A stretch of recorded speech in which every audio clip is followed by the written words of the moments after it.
You ask Tiger to solve. This deals with linear equations with one unknown. The final result is y equals 3. Let's solve it step by step. Swap sides. Group all constants on the right side of the equation. Subtract 7 from both sides. Group like terms. Simplify the arithmetic.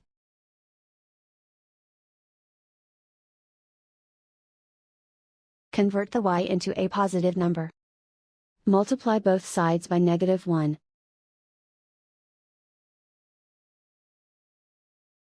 Remove the ones.